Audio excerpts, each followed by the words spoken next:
Hey, everybody, we are live and I am having some technical difficulties. Hold on just a sec, if you could. I have to set up this watch party over here. How are you guys doing? I don't know what was going on, but I was having this big delay. I blame the new Facebook layout. It's not my fault, right? All right. So, welcome to Happy Businessing with Suze. We have a fun show for you today. I am Susan Fessenden, the founder of Profit Logics. And as most of you know, I have about 25 years of business management experience, and I've done a little bit of everything across the board. So I started in accounting, went into HR, operations, and executive leadership. And I've worked in a lot of different types of business environments. And now I help small businesses grow using my 5 business questions as a framework. And today's show is brought to you by business question number 4. I was thinking about how I think was it Sesame Street that used to say today has a special word of the day. Today's business question is the 4th business question, which is the how do we do it? How do we get there? It's all about the processes, the systems, and the execution needed for you to run your business and realize the vision for the company. Today, we are talking to Elaine O'Gorman with Invoice Care. And I don't know about you guys, but I think today is going to be a very sexy show because I find few things more sexy than cash flow, baby. Can I get an amen? Sorry, I stole that from RuPaul. That's RuPaul's Drag Race right there. All right, so we're going to bring Elaine on in a minute. You guys can get a jump start right now on the promotion she's doing if you want. You can go to invoicequiz.com, and this will help you diagnose your invoicing and payment issues, okay? But before we dive into the interview, you know, I got to do my housekeeping. We got to do our catch-up and announcements. So I think the best thing that's going on right now is that my time slot is changing to make it a little bit easier to hang out with you all. So we're moving to Fridays at noon Eastern time. And I'm super excited because now we can say it's TGI HBF. Thank God it's Happy Businessing Friday. Yes. So really excited. That's starting in September. Also, I can't believe it, but somehow we have managed to partner with groups where I'm in groups with Happy Businessing with Suze with 570,000 members. Woo! Very exciting. And don't forget, most of these groups have programs for you to go live to. So you can act like a silly Suze, or you can, find your own voice and connect with the people in your groups. And I have links to all of those in the post. So let's give some shout outs to those partner groups. First, we have Women Helping Women Entrepreneurs. They now have 412,000 members. It's really incredible. So thank you for letting me do my show. Small Business Owners United. They're new to the family. They have about 80,000 members and are releasing a Go Live program too. So if you're interested in that, again, the link is in the post. And of course, Women's Entrepreneur Network with 70,000 members. I love these groups. They are like your business family. Okay, so join these wonderful Facebook groups, find your tribe, right? And of course, we're live in my little Facebook groups, Brain, Business Resource Advice and Inspiration Network. It's a small group building a community there of a supportive, resourceful community for business owners. I'm out of breath. Are you guys ready? Are we ready to bring Elaine on? I'm looking at Elaine. She's smiling. At least she's not making faces at me like Nina Ross last week, right? All right, let's add Elaine on. Hi, Elaine. How are you? I'm doing great. How are you doing? Excited to be here. Yeah, I'm excited to have you. I just need to update the background there. All right. So can you tell us a little bit about Invoice Care and how it came about? And yeah, absolutely. while you're doing that, I'm going to set up a share screen to show your awesome website. Fantastic. I love it. So Invoice Care is actually a very simple concept. We teach customers how to get paid on time by their customers consistently with as little effort as possible. So fundamentally, we're I like teaching that part for sure. Yeah, absolutely. Well, look, a lot of people end up getting paid eventually, but what they end up having to do to get paid is, you know, is not a great use of their time. And like the website Absolutely. says, stop chasing invoices and get back to work. We are all about doing what you do best. It's really important to us. So fundamentally, we're teaching best practices and invoice follow-up. And for a small slice of our customers, we actually go in and do the invoice follow-up and a bunch of best practices implementations actually for the customers. But we know there's not enough of us to go and outsource everybody's accounts receivables in the universe. So we, having worked now with literally thousands of customers and clients and helping them get paid on time, we've developed a fantastic set of really actionable, implementable best practices. And that's a little bit about what we're here to talk to today. And we also know how frustrating it is when you don't get paid. And in fact, our entire company was founded by the original founder founded the company because out of sheer frustration. I think a lot of companies that are created out of sheer frustration. It's absolutely true. So in this particular case, he owned a very successful digital agency. They worked with big brand names. They did absolutely phenomenal work. I mean, this was a while back, and this work still stands up today. And it's just, phenomenal. And the customers loved him. But, especially as some larger customers will do, there were just times when they didn't pay on time. Yeah. And it actually got to the point in this agency, despite the fact that they'd done all of this fabulous work and their customers loved them, that there was a point in time where they literally thought they were going to have trouble making payroll. Yep. And unfortunately, I've been there in companies. Yeah. And unfortunately, it's all too common. And so, this guy, being the resourceful guy that he was, his solution, which he still laughs about today, but sometimes you got to do what you got to do. He called a courier company and he told them to send 5 couriers down, and they brought the couriers down and they literally sat them on the couch in the reception area of their office. And then they started calling their clients one by one, and they say, okay, you have an open invoice. Do you intend to pay that invoice? Oh yeah, definitely. Great. I'm going to send a courier. He's going to be there in 30 minutes. Can you have a check ready? I love it. And he sent them out one by one, and he literally sent couriers out to get the checks. And the fact is that it shouldn't have to be that so hard. It shouldn't be so frustrating to get paid, especially for small businesses. Exactly. All right. And so let's take a look at this invoicequiz.com. You've created a free quiz for people to help them diagnose their invoicing and payment receipt process. Yeah, absolutely. So we've taken this giant body of knowledge that we talked about, and what we've done is we've designed a quiz that helps you identify your number one on-time payment obstacle. So there's a lot of different levers that you can pull when you're trying to figure out, how do I get paid on time? But there's always one that's bigger than all the rest. And if you start there, you get some momentum going, and then you can kind of plow your way through the rest of them. So in addition to having that, so this quiz is going to help you figure out that. And it's going to give you at the end of the quiz, which is completely free, really some actionable steps that you can take to make sure that you are getting paid, going to tackle that on-time payment obstacle and get paid as much as, as soon as you can. Lovely. And then on top of that, we are doing something really interesting. So as I said, we've developed this giant body of best practices knowledge and really boiled it down. And we are going to be doing a special live training coming up.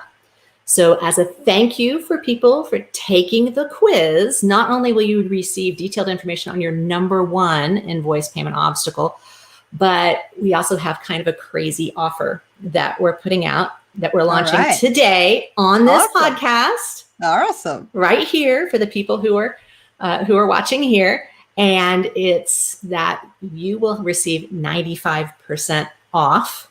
Nice. The discount as a thank you for taking this quiz and for being part of this community. And the reason why we're doing that is that we know that people are who watch podcasts like this or watch lives like this and who are in the types of groups that you serve are action takers. Yeah. And what we get out of this 95% off is action takers are more likely to implement these steps that they're given and more likely to give us, frankly, great case studies that we can use. Yeah. So we want people to hop in, take that discount and make it happen. In addition to that, because we love our early action takers as well, not only do you get the free results from the quiz, 95% discount, but the early action takers will also get an opportunity to work with me one-on-one and get their invoice questions answered. Fantastic. As it pertains specifically to their business. So we're really excited about that. Great. All right. So you guys go to invoicequiz.com, start your quiz, and be on your way to resolving some of your cash flow issues when it comes to invoicing and payments. As a recovering financial controller, I call myself a recovering accountant. AR and collections was always an issue with these different companies. Yeah. And, as I said before, this falls under the fourth business question. The how do we get there? The how do we do it? Those systems and processes that need to be in place for you to have a healthy business. And from my experience, in working in a lot of different companies of different sizes and industries, there are a couple key things that I've seen. So maybe you guys watching can ask yourselves if you can relate to any of these common issues. So some things that I came up with was not having a process for onboarding your new customers that's consistent, that's proactive for your collections that are going to be needed to be done, right? Not having payment terms that really make sense.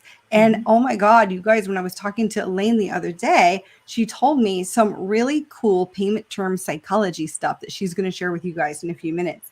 Not addressing those people that are paying late timely, like right away, communicating, reaching out, and not integrating, this is a big one, your cash flow model into your sales compensation plans for your salespeople.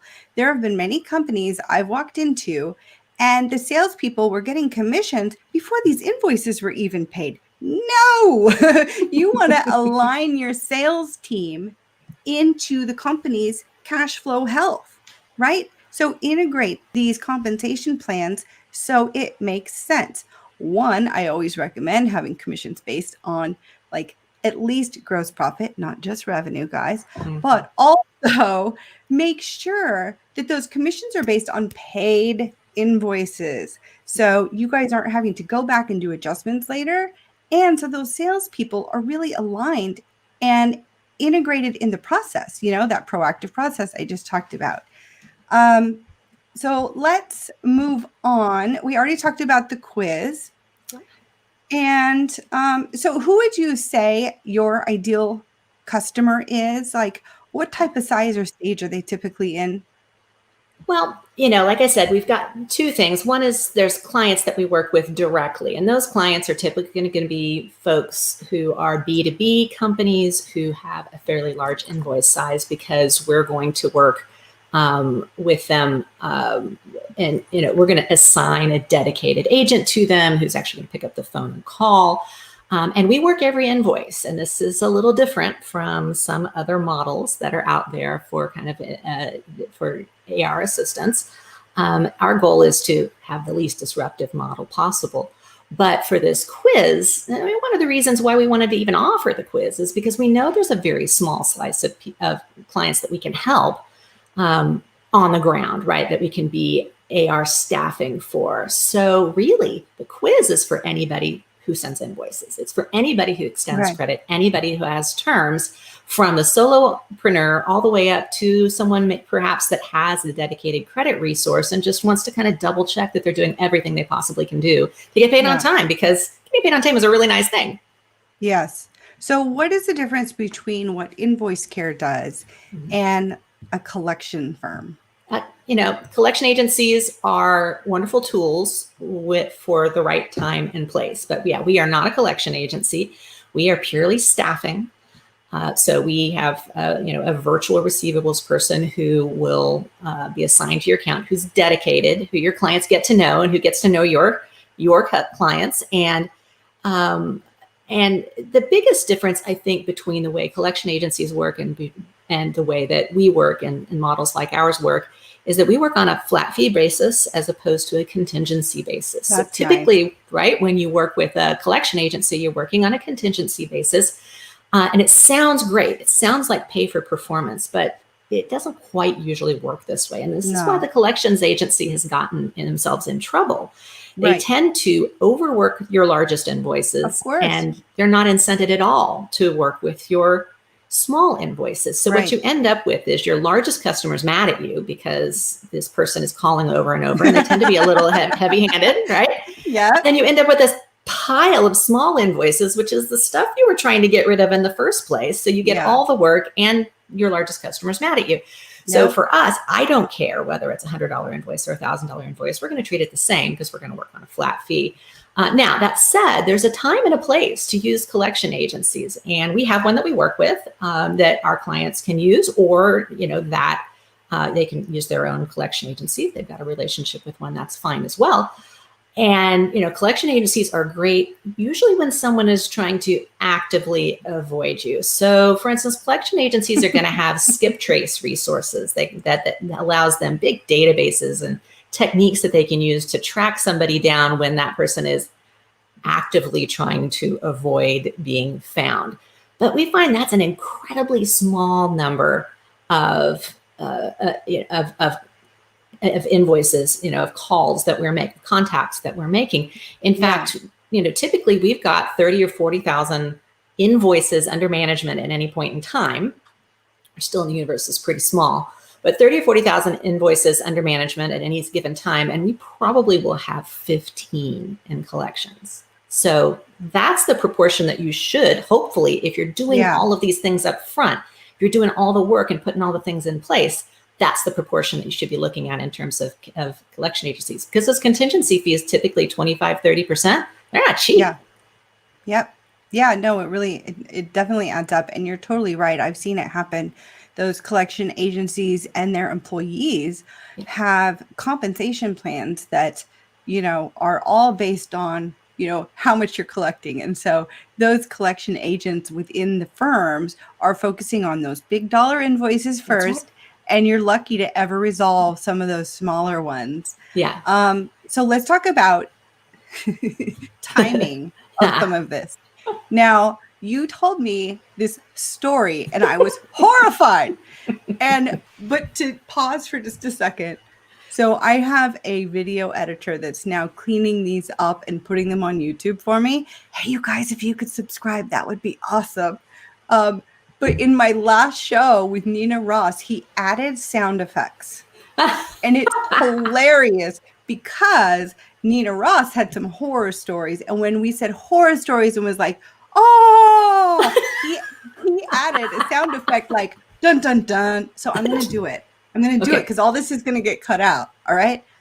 So Elaine, you have a horror story that you told me about where a lot of clients they're getting the checks in from their AR, right? Yeah.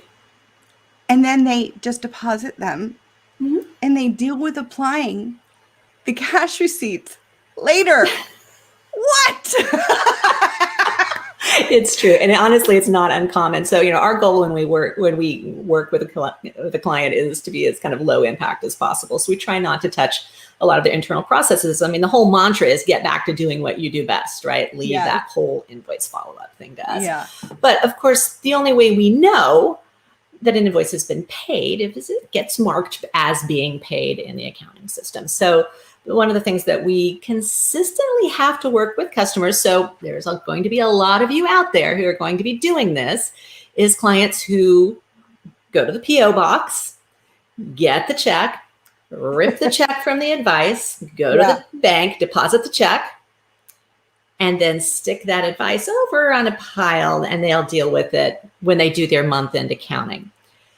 So first of all, that makes it really hard for us to work because we don't know what's been paid and what hasn't, but it really makes it hard for anybody to be able to work it, right? Because how are you ever going to, none of your reporting is going to be right. It basically puts you in the position of being at least 15, maybe 30 or more days behind when you start following up with an invoice because you don't have the information to begin with.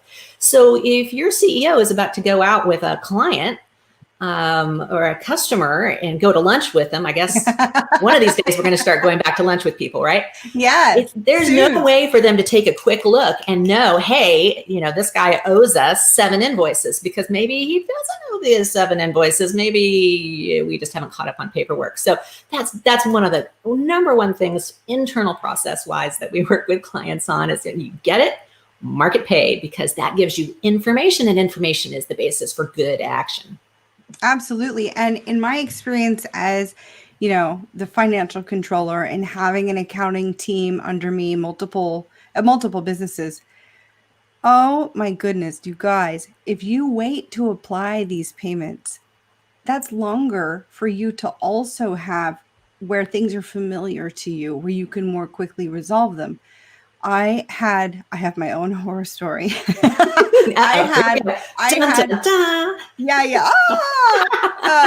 Because I had an accounting process where I required my staff to always hit the AR side first. We don't get to deposit that money until the AR side is applied and resolved. So we know where that money goes. And it was a great internal control just to make sure that our AR is clean and we have things applied to the right invoices. Well, I had a staff member that would run into a problem and stuff the check in her drawer to put it off for later. And she went on vacation. And I was looking for something and I opened her desk drawer. There was a stack of checks, you guys. $60,000. $60,000. Sitting there. And meanwhile, I was like, are you on the AR? Yeah, I'm on. What's going on with these accounts? Oh, I'll look into it. So honestly, you guys, build it into your process. You don't have to be as much of a stickler as me on it because there are times when you really just need that cash deposited quickly. I get it. Like payroll's here. We got to get it in the bank. Yeah. That's fine. But at least code it to a reconcilable balance sheet account in the interim. So it always catches your eye, and then have a process for immediately following up, or bypass all of that and work with invoice care. So you don't have to worry about it anymore. Well, or, if all else fails, hey, take a pen. Yeah. Pen, much like this. Yeah. Write on there any notes about what's going on, because you're right. You lose information over time. It may be, these guys, I gave a 10% discount because we had a service delivery issue. And so here's that.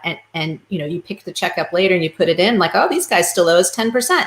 No, they don't. But you've forgotten in the interim. So if on the off chance that you can't code it right away, make sure you're making yourself some notes. Get it someplace where you're going to see it. And like you said, there's accounting system functions that will work for that. But, and all else fails, this works too. Exactly. All right, Elizabeth Frederick, she's so great. She always is very supportive of the show. She says, information is power in your business. Yes, it is. And then she said, wow, that is a horror story. It absolutely is, but it happens all the time. So if you're out there and you're doing that, A, no, you're not alone, and B, stop it. Yes. Okay, so let's talk about the psychology of these payment terms. This was so fascinating to me. I had never even thought about this. Yeah. And, in my business, I'm typically billing in advance like rent. So I don't run into AR issues in my current business, but I have seen a lot of AR problems. So let's talk about that. So let's talk about payment terms. No one would ever think this is a sexy conversation, but this is good stuff, you guys. You're getting to learn from people that have been through this and that have fine-tuned this for a long time. So there's like net 30. There's due upon receipt, net 15. You can even offer terms where they get like 2% net, 2% 10, net 30, right? Yep, where you say, hey, look, if you pay within 10 days, I'll give you this 2% discount. But if you can't, that's fine. It's really due in 30 days. And those get played with all the time too, right? Timing, like Mhm. any hoodle. Tell me what you have found about payment terms. So I've been working in and around this industry for about 10 years now. So in a decade, we've had a lot of data that we've put together and that we have looked at really empirically. And it turns out that based on the data, the best terms are between 14 and 21 days. So net 15, net 14. If you use QuickBooks, for instance, your choice is going to be net 15, right? You don't get to choose like, net 17 and a half. But here's the psychology behind that, because yes, that's great that the empirical data says that, but why? And I guess the first question to ask is, why did people choose net 30 or due on receipt? And the answer is because that's the way that it's always been done, right? It turns out it's not the best way to do it. Mm-hmm. So here's the psychology. So when you get an invoice and it says net 30, the typical, now I know you're not typical, but the typical accounts payable or accounting department or controller department, that they're going to take that piece of paper and they're going to put it over here because that's next month's problem, right? So it's going to be put in a pile, and let's face it, people are busier than ever. So anything that gets put in the archaeological pile, you're going to be lucky if it, ever resurfaces again. So net 30 very often ends up being net 43 or net 60 or Yep. Right. So what's the other thing you can do besides net 30? Oh, well, we must have to do it due on receipt. Well, here's the problem with due on receipt. The problem with due on receipt is by the time you get it, it's already late. Right? I mean, the moment you open it, you're not going to like rush over and write a check. So you've immediately lost any sense of urgency and specificity, right? Yep. So first of all, due on receipt of what? And I think this was a conversation you and I had, yep. We can elaborate on, but due on receipt, it's already late. So again, what are you going to do with that? You're going to put it over here because it doesn't have a specific date. And that's why that net 14 to 21 day period is so important, because it's still a date, but it's not the date over here. I need to deal with that now, right? I need to go ahead and code that up and get it into the system. It's still an achievable goal, but it's not late and it's not next month. So I can't put it over here. There's much more likely to deal with it now. And it's interesting because we've seen people who have due on receipt extend their credit to net 15 and pull in their payables by 10 to 15 days. Mm-hmm. It's the craziest thing you've ever seen. Yeah, it's really interesting. Well, and I hadn't really thought of it before. I used to do a lot of due upon receipt. And it's true. Like on receipt of what? Yeah. On the receipt of the shipment, then it's due once you get the shipment. Sometimes depending on your ERP systems and your mm-hmm. accounting systems, that accounting person does not necessarily know exactly when the product came in. And then, you have your AP process where you're paying it, and that's not immediate. So you're right. I mean, there's no way to actually make due upon receipt work for anyone. Yeah. It's really interesting. Okay. But I will say, you talked about, and we didn't talk about this before, but you just mentioned something that is a huge pet peeve of mine. Yeah. And that is early payment discounts. Yeah. Okay. Early payment discounts. I hate early payment discounts. I'm going to break this right now. I hate early payment discounts, and I hate them for two reasons. Number one, it's really expensive money, right? 2% for 20 days. You got to have a heck of a cost of capital for that to really make sense if you do the math on that, right? You're giving away 2% for someone to theoretically pay 20 days earlier. Now, there may be situations when that happens where that's a good thing, but for the most part, that's really expensive money. Yeah. And the second piece is you have absolutely no control over how much of that money you are taking. So you don't know, like if you're using a line of credit, when you need extra cash and you can draw or put back when you need it. When you're using early payment discounts to finance your business, it's completely unreliable. If things start getting tight, people may end up, just when you need those early payments, they may be pulling back from them. So you have no predictability whatsoever. So and on top of that, go ahead.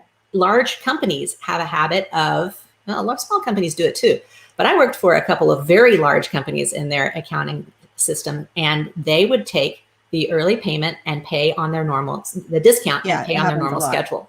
And it wasn't until someone aggressively back billed for 6 months, that was the benchmark, 6 months of back billing for those early payments, that they would relent on that and actually stop taking the early payment discount if they weren't paying early. So yes, let me clarify. So when I think of how to really maximize relationships for cash flow, I have often used and recommended this strategy, but from the other side.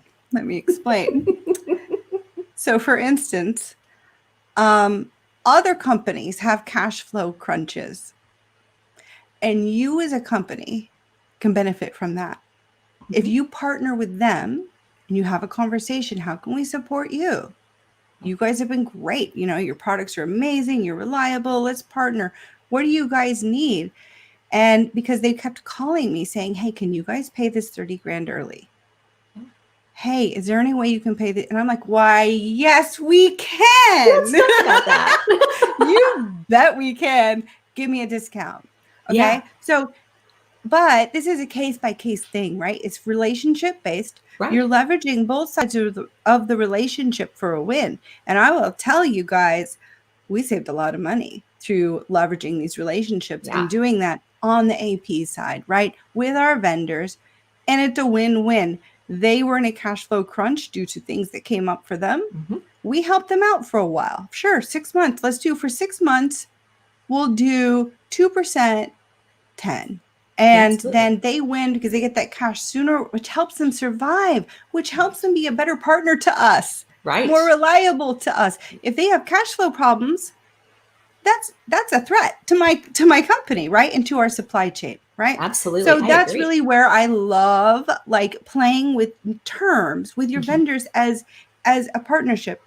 And, you know, there have been times where, you know, I come into a new company and their cash flow is a nightmare. We almost can't make payroll every single time until we get some systems in place. That's right. And that's when I look at some of their top vendors and I reach out and I have a conversation. I'm like, hey, look, we love working with you. Right. We're on our way back. We're improving things, but things have been a little tight for us cash flow wise. Would you be willing to give us, you know, fast payment terms?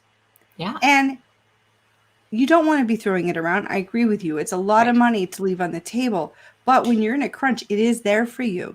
And it helps really, you know, tighten that relationship with your vendors because you're aligning your interests together. Like when you win, they win and vice versa, right? Like everyone wants each side to be stable. It doesn't work, you know, when supply chains are unstable with cash flow, right? So anyway, that was I'm sorry to talk so much, but that was where sometimes I will definitely work payment terms for the benefit of the company's cash flow, but watch it. Make sure you're on top of it. You do. And the system you described solves both of the issues, right? It's not a blanket 2%. Yes. You're in control of it. And you've decided that money is the right price for you. Yeah. And what was interesting is, you know, with one particular company, I mean, these are electronics, right? These are, you know, $1 million a year contracts with staggered shipments, right? We ended up on the flip side. And I knew that I had a partner in them. And we flipped it around. We said, hey, you know how I helped you with your cash flow for 2 years? We have a thing that we're working on and we're dumping a lot of cash into it. It's going to be great, but can we go swapsies? Yeah. And of course, they said, of course, that works great, right? And so this is like a really wonderful example of how you can really use the relationship to help the cash flow in your business. Okay, I will stop yapping. So another thing that we talked about for the show is how sales teams can kind of end up being like, not intentionally, but a roadblock to this payment receivable issue. Yeah.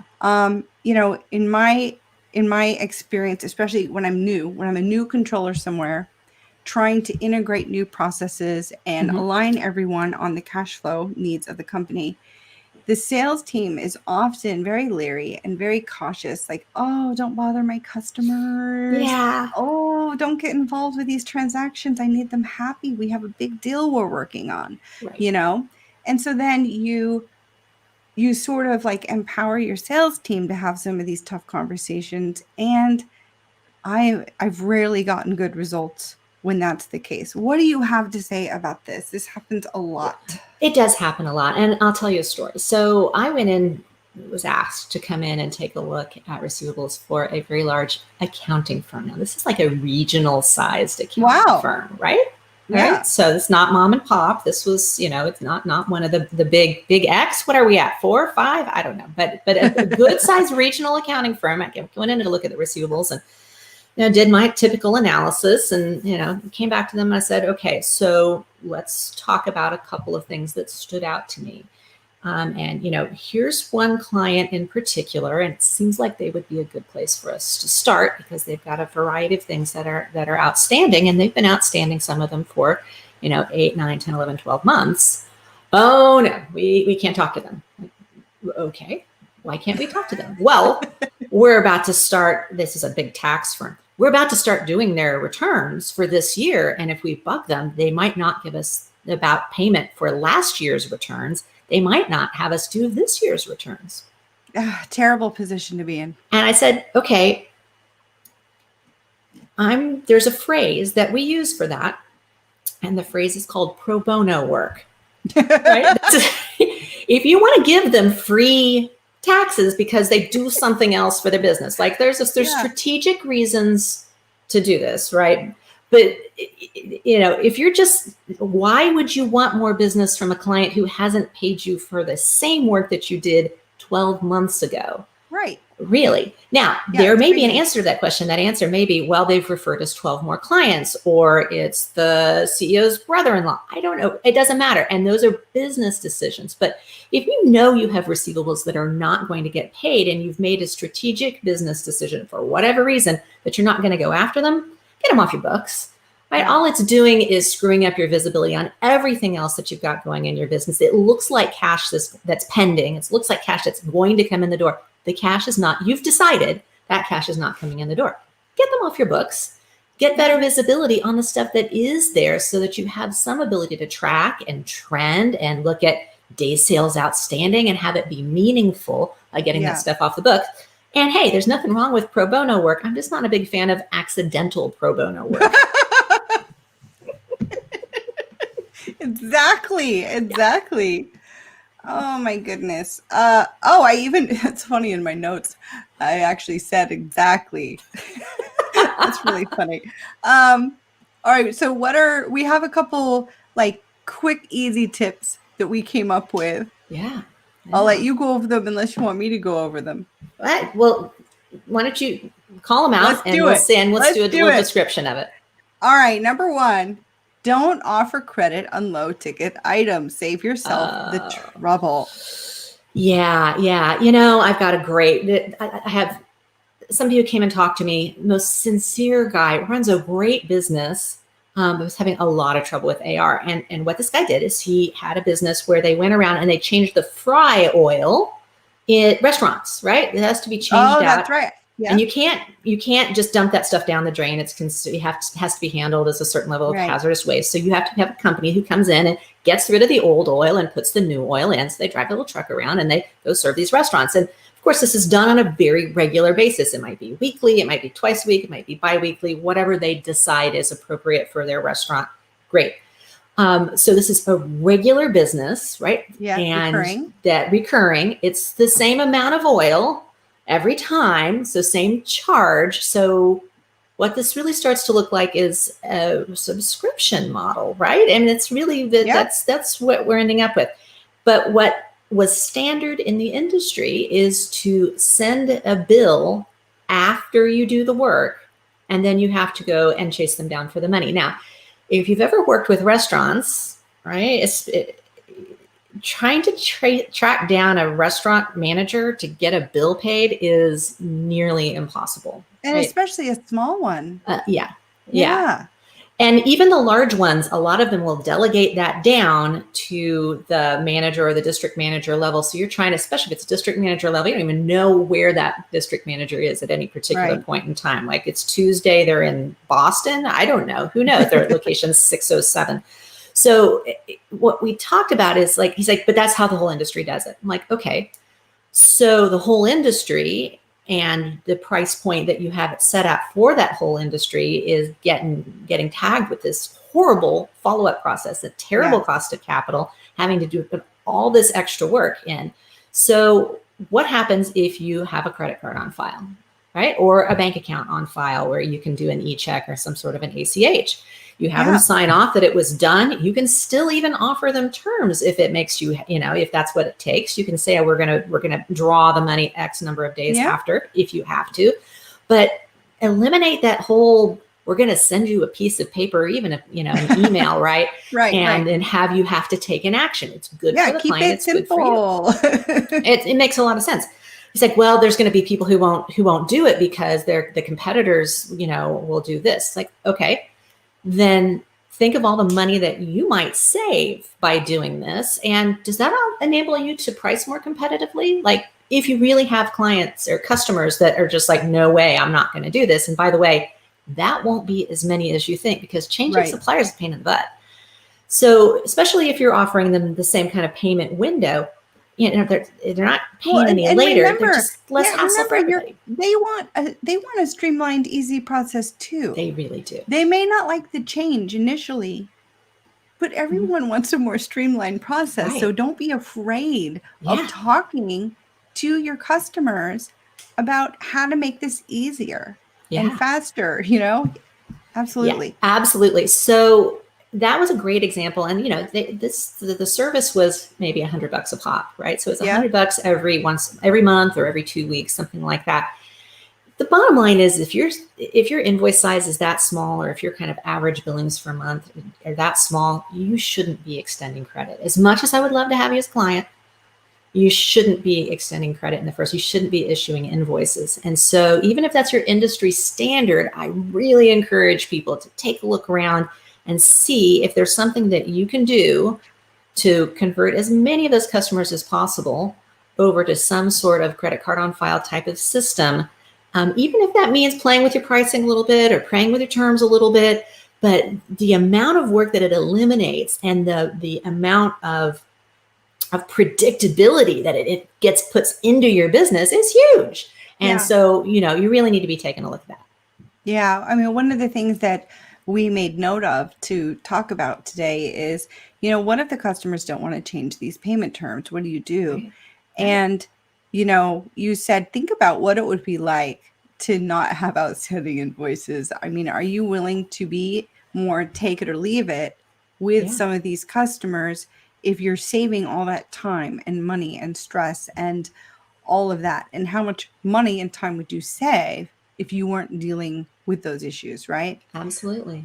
It's a huge amount of time for customers. And I will tell you, about half of the clients that come to us have a problem. Like they have an active problem and it's usually caused by growth, where they've got a backlog of stuff and the backlog keeps growing, and they used to be able to kind of solve it by, are you going to call them today or am I? Or do some sort of a blitz at the end of the quarter, and that it's just not working anymore, right? You've scaled beyond that, or it's just not working even though they haven't scaled. The other half, though, come to us and the numbers look great on paper, but what it's costing them to actually get that done is crazy. And this is we have a 5-pillar process, and this is part of the course that we're offering this discount on. And one of those 5 pillars we called assignment. And assignment is the concept that you have to have the right person saying the right thing if you're going to make receivable follow-up work. So what we end up seeing a lot is we have a business owner that's personally doing the follow-up. We've got salespeople who are personally doing the follow-up. We have billable resources doing. Let me tell you, if you are a $450 an hour attorney or IT consultant or whatever, and you pick up the phone and call somebody on a $500 invoice, you probably just lost a good portion of your margin, right? Because now you're a $200 an hour attorney. If you're spending an hour. Absolutely. And that's even worse. Your AR. Yeah. So, getting the billable resources now, you still have to have the processes in place like you were talking about to make sure that, you're not, for instance, paying commissions or, paying whatever on money that hasn't been paid yet.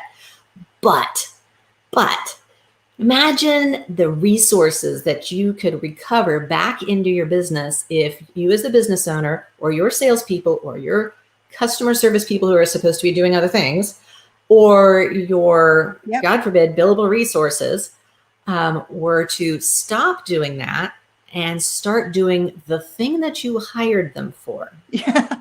What?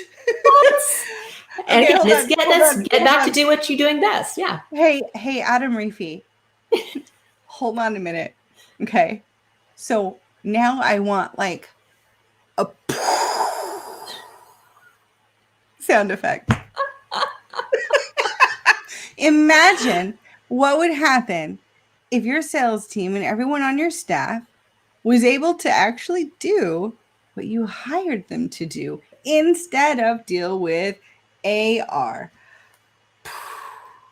All right. Yeah, it's a huge deal. It really is.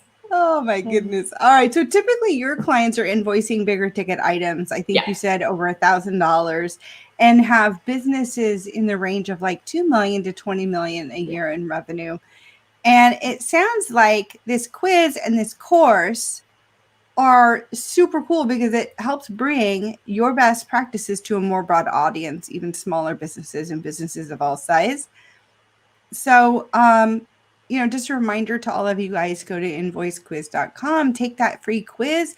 It's a great diagnosis tool. I looked at it and it's fantastic. Okay. And then after the quiz, there's an offer for you to be a part of a training that has a ridiculous discount to make it accessible to all of you to help you tighten up these processes and kind of rein in the control of your invoice and payment process. Any final words? We're like near the end here already. Yeah, we are already. I tell you, I get really excited. Probably, do I get too excited about accounts receivable? I mean, I feel like it's like a super unglamorous thing, but it's cash flow, guys. It's cash flow. Yeah. And honestly, it shouldn't be this hard. And the reason why it's this hard is because we're using a set of practices that were kind of handed down to us by, and honestly, for a lot of them for no good reason or for reasons that don't exist anymore. Like due in 30 days was originally because we licked a stamp and stuck it on something, or somebody had to type an invoice, right? Right. Right. So that doesn't happen anymore. So net 30 doesn't work, right? So examine your assumptions. And if you need help examining your assumptions, take the free quiz, obviously, because that's going to be the best way to get to your obstacle. But there's a lot of wonderful information that we have available that you get a fantastic discount on, again, because I know the people who are in these groups who are listening to recordings like this or catching this live are the type of people who are super action takers. And I want you guys to have your hands on this so that you can have massive improvements and give me quotes that, frankly, I can use, because I love that. I love having case studies. I want to succeed with my clients because I want to I want it to be great. I want comments like yours, Susan, because when you took that quiz, you literally texted me like, wow, this is awesome. Yeah, and I copied and pasted that into don't worry, you'll be getting a quote sign off soon. But hey, I didn't cuss when I did it, did I? You did not cuss. Congratulations. Right. Don't worry. I would have taken care of that for you anyway. That's no problem. Hey, you keep it PG here at Invoice Care. Hi, Jotika. Thanks for joining us. Elizabeth, thanks again. Amazing. All right, you guys, one last time, invoicequiz.com, take your quiz. And if you guys have any questions, if you catch this on replay, just post it in the comments. We'll circle back. And, don't forget, we clean these up, edit them, trim them, smush them, and we put them on my little YouTube channel. So if y'all can subscribe to that, that would be great. and you can watch it there. Let's see. Oh my God, find a reminder next week. I'm moving to the new time zone. So I'm really excited about that. Hopefully it will make it so more people can watch. And a large reason I did it is because I have some people that want to be on the show, but they're in European time zones. Yeah. And it just wasn't working at all, right? And it's really not even working for Eastern time zone of US, 11 p.m. Like, oh my gosh. So I'm excited to be moving this and looking forward to having another great show next week. Elaine, you are awesome. I would like to induct you into the Business Badass Hall of Fame. I feel inducted. Amazing. I did. And thank you so much for being here. And yeah, you guys, happy businessing. Thanks so much. Thanks.